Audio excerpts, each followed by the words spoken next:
guys? How are you? How are you? It's the mayor of the Ross Church. Mayor.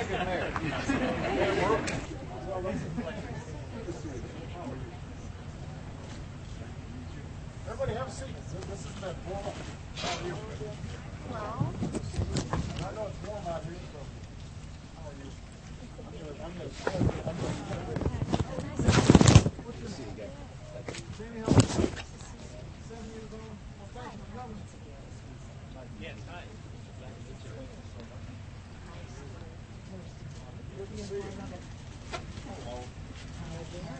How are you? Thank you so much. All right, all yours. Okay.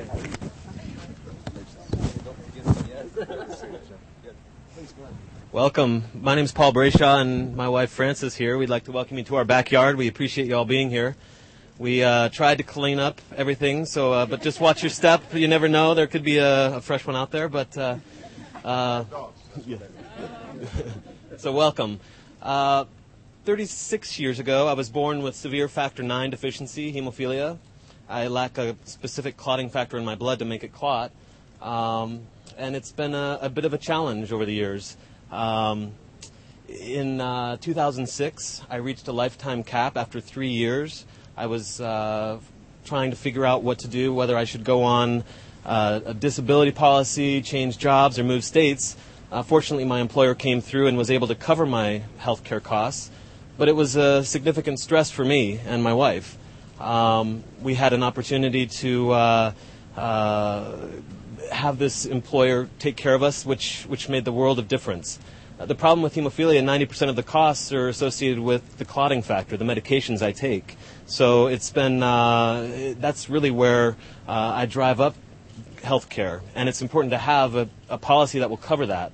When there's capitation on plans and other things, it doesn't necessarily make my health better. It actually makes me worse and more expensive.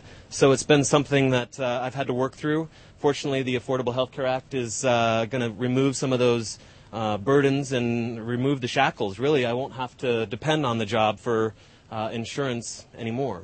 So the Affordable Health Care Act is welcome, and I expect that it'll make a big difference in my life and that of other people who are affected. So with that, I'd like to thank you again for being here, and I'd like to introduce President Barack Obama. Thank you for being here, sir. Thank you. Thank you, everybody. Thank you. Well, it is great to see you. Thanks all for taking the time to be here. I know it's a little warm under the sun, so if anybody at some point wants to shift their chairs into the shade, I'm fine with that. I won't be insulted.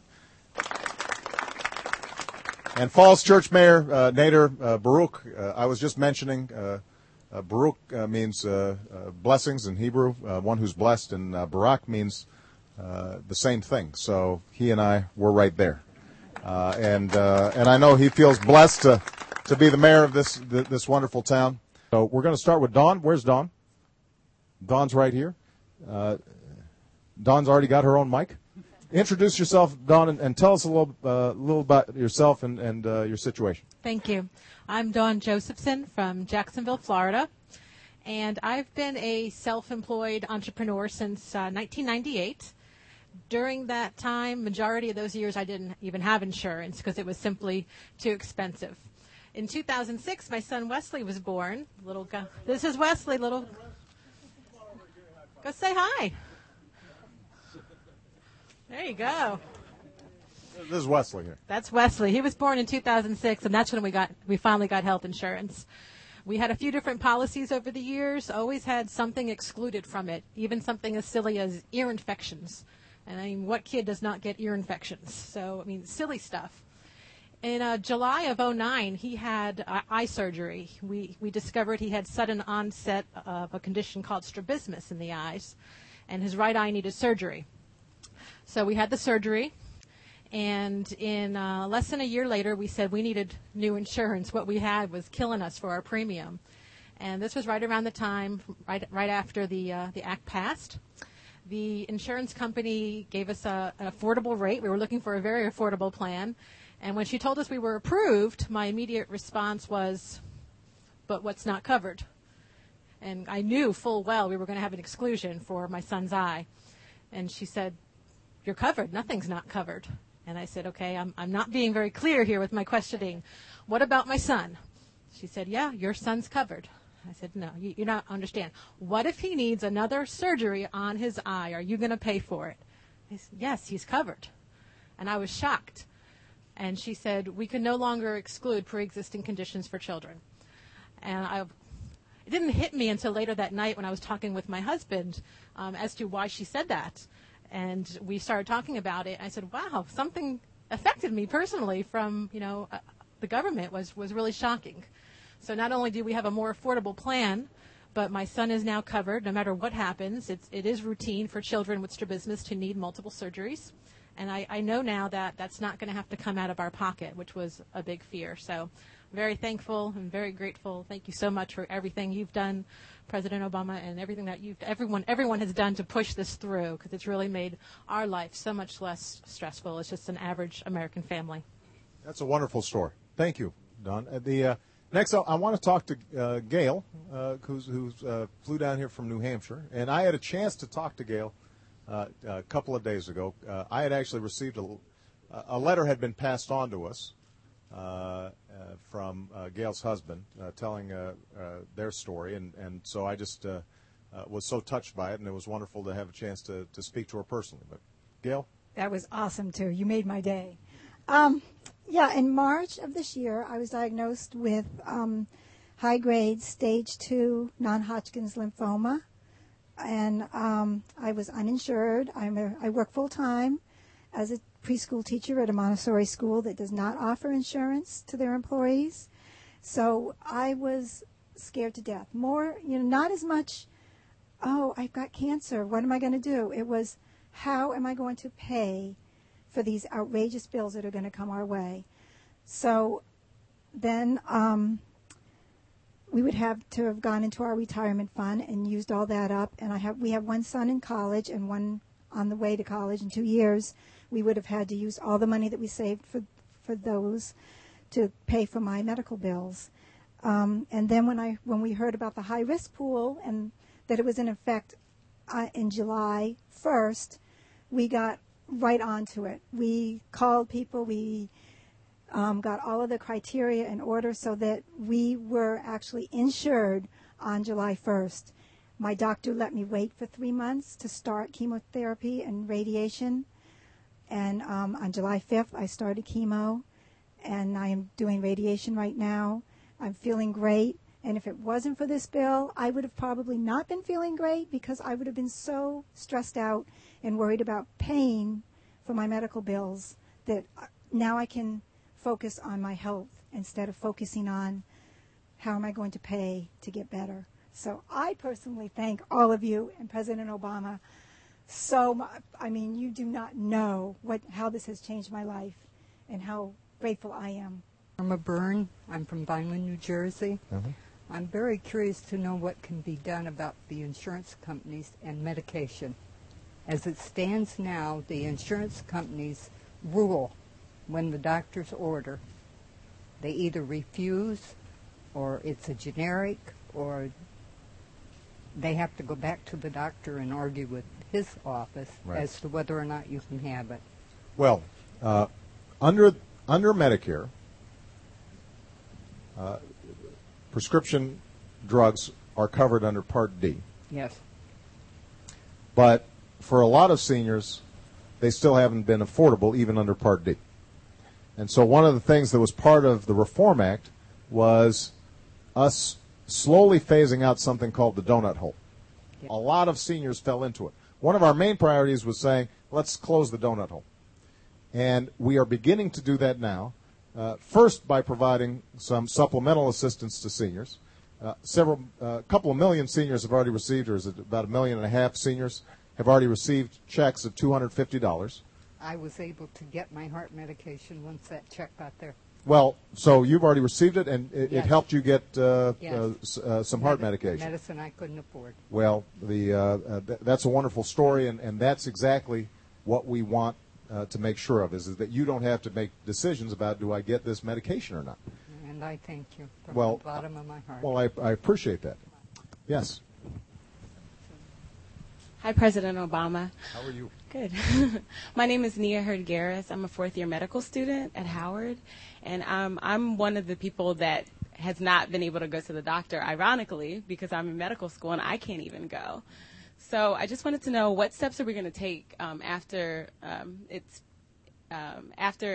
passed and goes into full effect, to encourage young people to go see the doctor and to take preventative steps just as older people, because I Right. feel like a lot of times we're left out.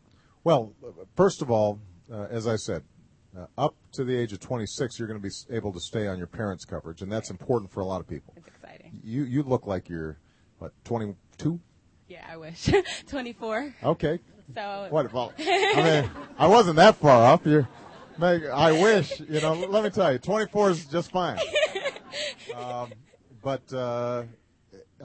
So first of all, you'll be able to stay on your parents' policy for another couple of years, and that gives you obviously some peace of mind.